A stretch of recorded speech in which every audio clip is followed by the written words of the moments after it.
So ngayon guys, medyo makulimlim. Tingnan natin kung meron bang harvest yung solar natin. So right now meron pang almost 800 watts na harvest. Tas since puno na yung battery, only aircon na kami sa loob.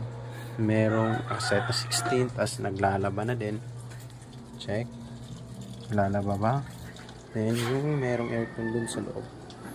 Hindi pa to tapos kasi papagawa pa lang. Yun lang. Sarap ng haling araw. Walang pera pero merong kuryente. Nga pala, basic safety lang muna. Mga breakers lang.